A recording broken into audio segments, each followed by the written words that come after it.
بسم الله والصلاة والسلام على سيدنا محمد أشرف الخلق، عليه أفضل الصلاة وأزكى السلام. واش راكم البنات؟ إن شاء الله كامل راكم بخير وعلى خير وبصحة جيدة يا رب العالمين. اليوم حبوباتي جيت نوريكم مشترياتي من الخضر والفواكه لهذا الأسبوع، يعني للنصفية تاع شعبان. وكاين حويجات اللي غادي يشدوا لي حتى رمضان، مثلا كيما الليم، كيما الثوم، هادو غادي باين يشدوا حتى رمضان. المهم نبداو بسم الله على بركه الله. نبداو بالفاكهه. هنايا عندي 500 غرام تاع فريز كما راكم تشوفوا. عندي هنا فريز، وعندي هذا بلو بيري كما راكم تشوفوا. هذا ان شاء الله بربي غادي ندير لكم به التحليات، هو والفريز. قلنا هنا عندنا الفريز وعندنا البلو بيري وعندنا البنان كما راكم تشوفوا. عندنا البنان. زيد عندنا الليم. هنا راني شاريه كيلو ورطل. هنا عندي كيلو ورطل تاع ليم. وهنايا عندي هادو 4 حبات، ما على باليش شحال جاي. المهم عندي 4 حبات ليم. هادو شريتهم وحدهم، وهادو شريتهم وحدهم. المهم عندي هنايا الليم، وعندي هنايا الثوم كما راكم تشوفوا. كما هذا الثوم البنات هذا غادي يشد لي حتى رمضان، يعني باقي لنا 15 يوم. 15 يوم ما غاديش نستهلك هذا الثوم كامل، فهمتوني. عندي الثوم، وعندي هنايا 2 حبات نتاع كيوي. قلت ان شاء الله ندير بهم ديسير ولا ندير لكم بهم تحليه. المهم وعندي هنايا البصله كما راكم تشوفوا. البصله تاعي كتشد لي حتى رمضان، شوفوا تشد لي حتى السمانه الاولى تاع رمضان. وعندي ايضا هنايا هذا السلق البنات. هذا السلق هذا كونجلي، جبت السلق كونجلي. غادي ندير لكم به ان شاء الله بربي لي كيش ولا عفسه كيما هكا. المهم هذا غادي نطيبه هاد الايامات ماشي رمضان. وعندي هنايا الفلفل كما راكم تشوفوا. هذا الفلفل غادي البنات غادي نشويه هيا وندسه لرمضان. هذا الفلفل غادي نشويه وندسه لرمضان ان شاء الله يا ربي لحينا الله. وعندي هنايا الكرافس، عندي ربطه كرافس كما راكم تشوفوا. عندي ربطه كرافس هنايا. نجيو للفرصه الزوجه. هنا عندي الفلفل هذا الطويل كما راكم تشوفوا. عندي هذا الفلفل الطويل، هذا الخضر، يعني جبت كيما هذا الاحمر، وجبت هذا طويل الخضر، هذا رقيق. وجبت ثاني 2 حبات تاع كورجيت كما راكم تشوفوا. 2 حبات كورجيت. المهم جبت 2 حبات كورجيت هنا، لاني الكورجيت حبوباتي ما نستعملهاش بزاف.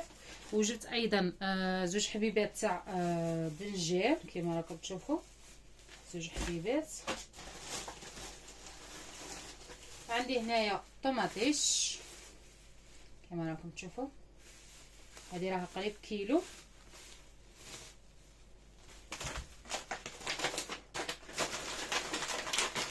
وجبت ايضا هذه لا طوماط سوريز. هذه شوفوا، هذه نخدموا بها سلطه سيزار، نديروا بها يعني نزوقوا بها المملحات.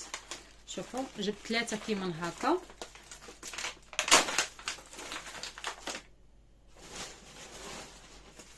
وجبت هنايا القرناع كما تشوفوا. جبت 4 حبات، يعني هنا راه غالي، ما نكذبش لكم راه غالي. جبت 4 حبات. هادو 4 حبات طاحوا لي 3.50 €. هادو راهم كيلو، هادو راهم كيلو وشويه. وجبت ثاني سلطه كيف راكم تشوفوا. جبت هنايا 3 حبات. انا راه عندي يعني سلطه، راه عندي زدت غير 3 برك هكا صغار. وعندي هنايا البطاطا كما راكم تشوفوا انا ديما نشري بالشكاره، يعني قليل وين ما نشري يعني بالحبات هكا تشري بالكيلو، ولا هنايا ديما نشري ب5 كيلو تاع بطاطا. المهم البنات هادو هما هذه هي الخضره تاعي اللي شريتها هاد السمانه. وكما قلت لكم يعني كاين حوايج اللي غادي يشدوا لي حتى رمضان. مثلا كيما هذا السلق غادي نخدم باكيه وحده فيها 400 غرام، الباكيه زوجه غادي ندسها مثلا رمضان. باقي لنا 15 يوم. كيما نقولوا حنايا البنات كاين حاجه اللي نديروها كيما نقولوا خطره في 15 يوم ولا خطره في الشهر، ولا فهمتوا يعني ماشي كل يوم ناكلوا هذيك الحاجه. مثلا قلت لكم كيما السلق غادي نستهلك هذه 400 غرام الزوجه غادي نخليها لرمضان، فهمتم؟ كيما الفلفل، كيما مثلا الفلفل هذا غادي نديرها حميص، فهمتوني؟ كيما الليم، قلت لكم كيما الليم هنايا مثلا عندي هنايا نورمالمون راها 2 كيلو، عندي 2 كيلو تاع ليم حبوباتي، باينه باللي الليم ما غاديش نستهلكها هنايا دروك، غادي نخدم بحبه ولا 2 ولا، والباقي ندسه ندير به شيربات. راكم تعرفوا اللي نحتاجوه بزاف في رمضان. المهم الا خاصني نروح نزيد، باينه الا خاصني اللي من رمضان نعاود نشري. والثوم هنا ثاني الثوم باينه حبوباتي، غادي كاع في هذه 15 يوم نقولوا نستهلك انايا 15 حبه يا سيدي، 15 حبه تاع الثوم، باينه راه رايح يبقى لي غير الحبه راه فيها 10 ولا، فهمتوني؟ راه رايح يقعد الى رمضان. انا البنات انا ما نكونجليه ما والو، انا نخليه كيما راه هكا حبات ونخدم به نورمال. كيما هذاك الفلفل قلت لكم غادي نشويه ان شاء الله بربي وغادي ندسه لرمضان. يعني الفلفله شويه تغبن في رمضان كي تجي ديريها، ديري تشوكه تاع الاخر. هي الحميص ساهل بصح شايله الفلفله تاع حنا تاعنا تاع الغرب ما نكذبش عليك تشدنا، يعني تشويها وديريها في البورصه ومن بعد تسنيها تطلق باش يطير لها الجلده وكامل، تسمى بينا راح تشدنا في الوقت، تدينا الوقت بزاف. المهم هادو هما واش شريت، هذا هو واش شريت الاسبوع هذا، وهذا ما كان. المهم نخليكم على خير في فيديو جديد ان شاء الله.